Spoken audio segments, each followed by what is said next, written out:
Hey Pepper Gang, Twisted Path To Renown, the Cowboy Tarkov extraction game that I have been playing quite regularly in the past half year, has just hit over a month out on Steam since its official release on June 6th.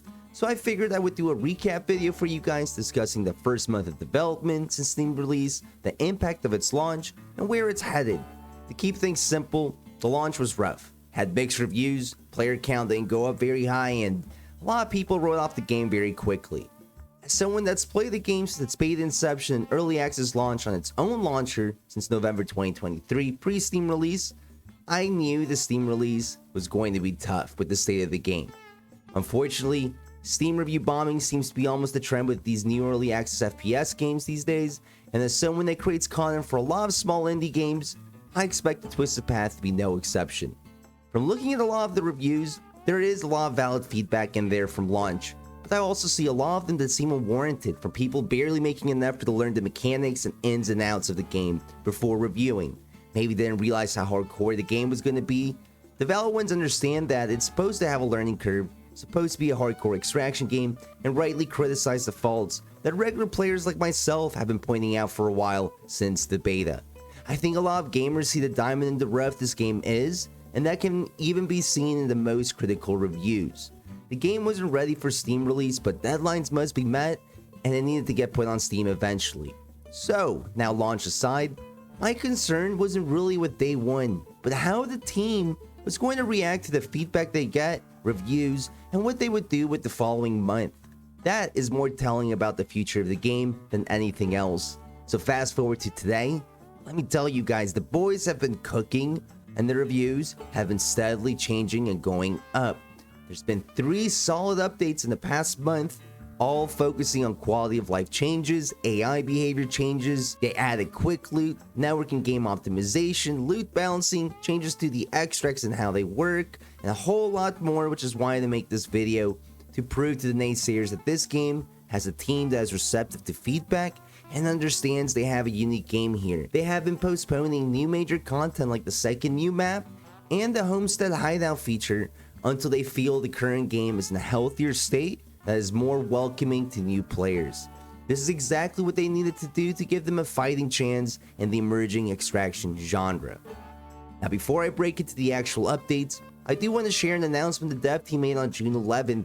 On launch day, they apparently got DDoS attacks and they had issues with Amazon Web Services when they tried redirecting their players over to their servers, which is why many players who launched the game on day one had items and characters disappearing, various shooting issues, NPC and character teleports, and much more.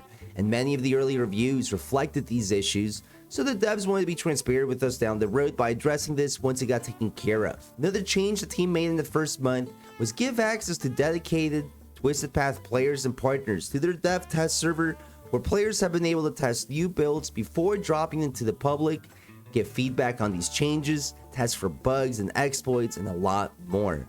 As someone that's been part of this test server, I can assure you guys the guys playing it regularly have given valuable feedback to the dev team, and they have gone through several small builds on the server before actually dropping these official patches. The patches you guys have seen have been redefined versions through the test server. This quality assurance process has seemed to help a lot in the last month, and I can assure you they'll continue to do so as the game develops.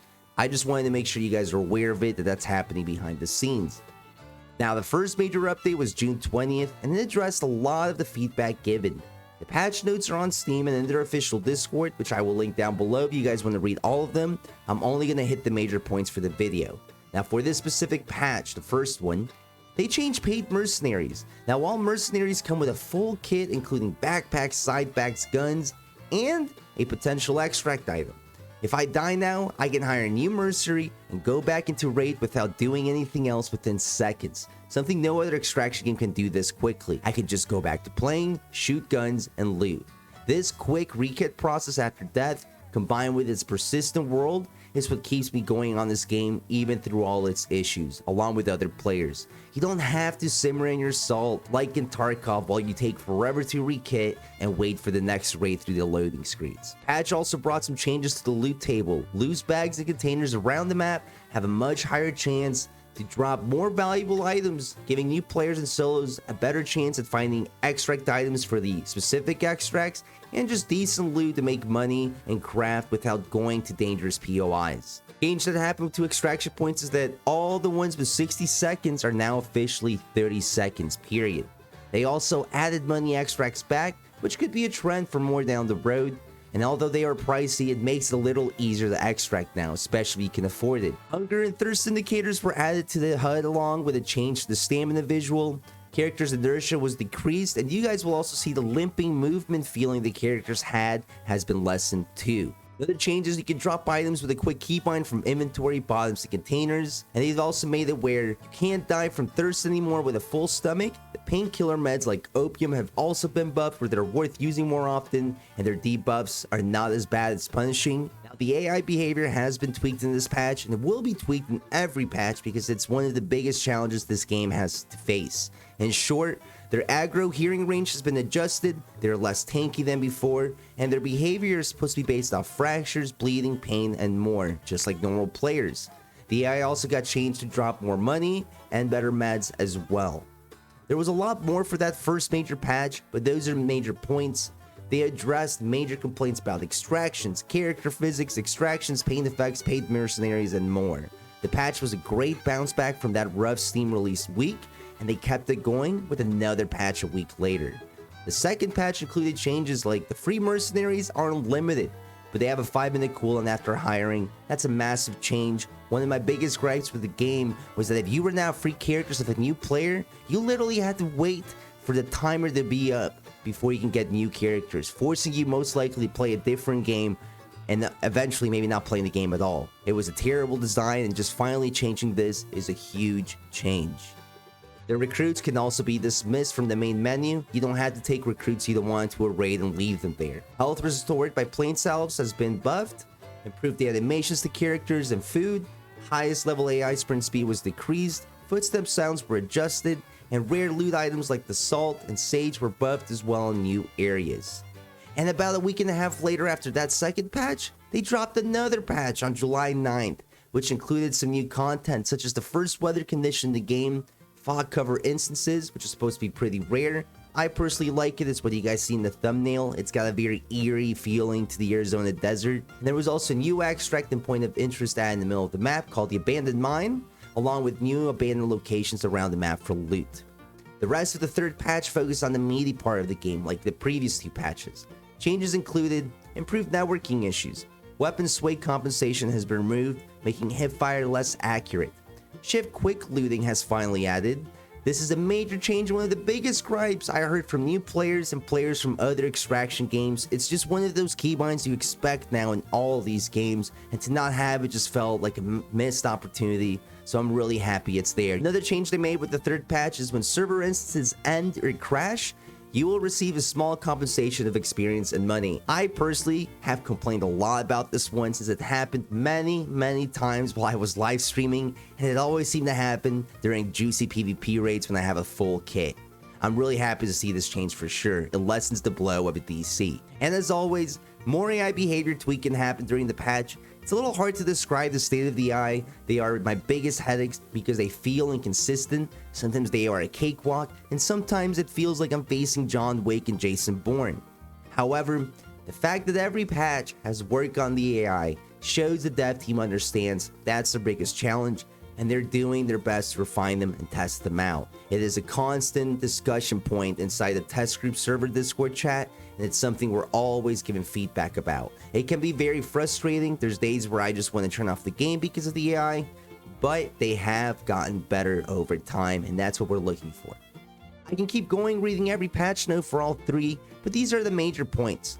For about 30 days of development for such a small team, I hope you all realize how much has changed in very little time. The dedication to the game is impressive, and the transparency the devs have been between testers, partners, and the overall community has helped a lot too.